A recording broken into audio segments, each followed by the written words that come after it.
Sadugaji. Ja i Mimi sitamo masku kugu za rijeku.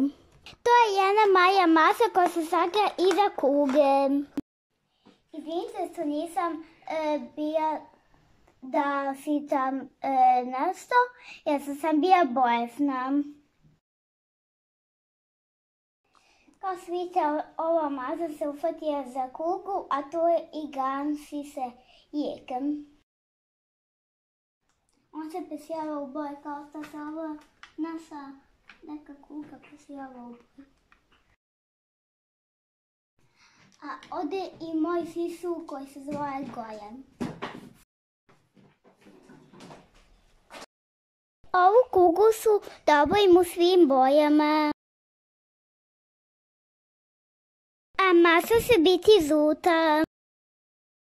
Nadam se da vam se sviđa i sutra Sadugaji.